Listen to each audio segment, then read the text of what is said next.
What is the difference between marketing that succeeds and marketing that just fails? What makes a customer choose one business over another? I'm Torie Mathis, longtime entrepreneur, marketing agency CEO, and the host of Smart AF, and I am here to tell you that the difference is an effective marketing strategy considers not only the customer right now, but considers the entire customer journey.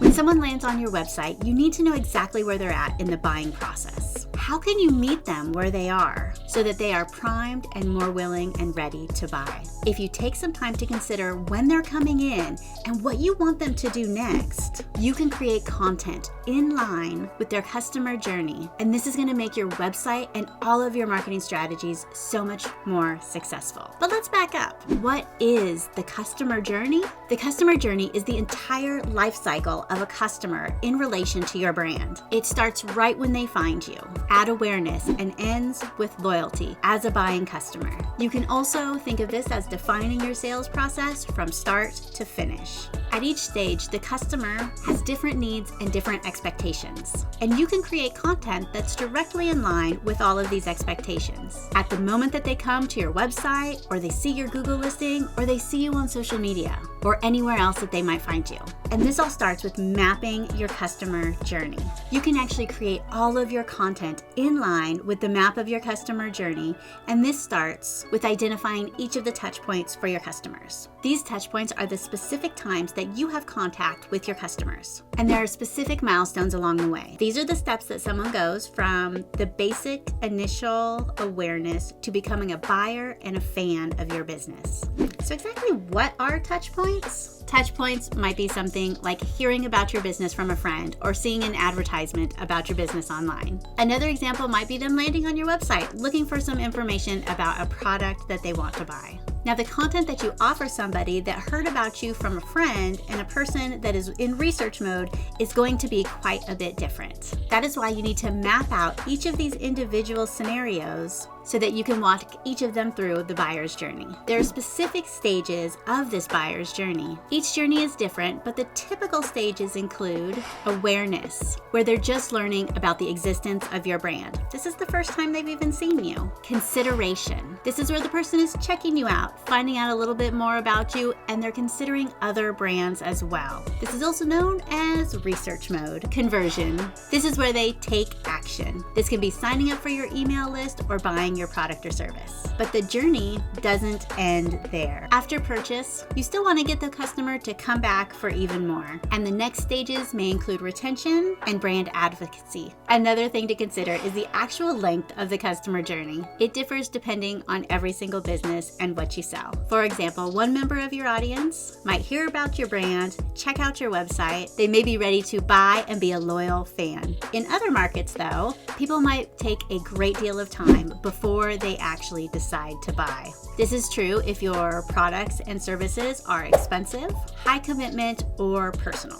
For most audiences though, it does take several touch points with a brand before anybody will buy. So be sure to consider how you'll increase these touch points with all of your potential customers. Email automation and retargeted ads are two ways that you can easily add to these touch points. This is important when we consider the right content at the right time. Mapping out your customer journey allows you to understand your target audience even better and allows you to say the right things and present the right content at the right time.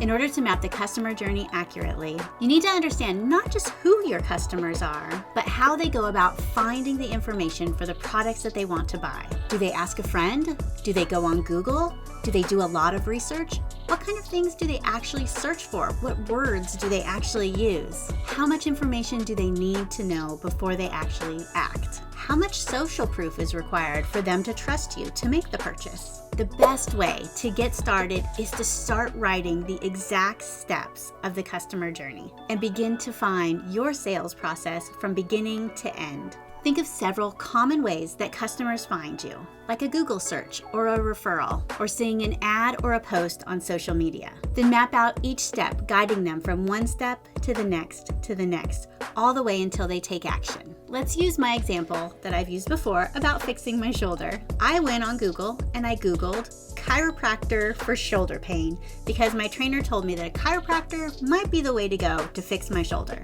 When I Googled, I definitely looked at customer reviews. I then went to several websites of the companies that had the highest reviews. Now, most of them didn't even mention shoulder pain, and they just kind of wanted to force me into booking an appointment. They made it so that I couldn't even get more information. Then I found one company, and they talked about shoulder pain. They talked about how it happens and how I could go through steps to fix it. Then they talked about the services that they had, chiropractic, massage, and other therapies that they offered that could fix shoulder pain. Then they had a call to action for a free consultation where I would come in and meet with somebody and they would build out an entire plan based on my injury so that I could get my shoulder pain fixed. And I booked an appointment right there. So my customer journey included a Google search, a need for high reviews, actual info on the injury, on the problem that I had, a free consult, and different options, specific options offered for my treatment. So what does your customer journey look like? There's probably more than one. So begin to map each one of these out. Take information from your customers, from their behavior, and identify from beginning to end all of the steps that it's going to take for them to make their decision. And remember that you are their guide, getting them from one point to the next. So don't just leave them hanging. Email is one of the best ways that you can continue customers along this journey, especially if your customers are in research mode and still making a decision. Check out this video where we explain how you can use email to get people along the customer journey.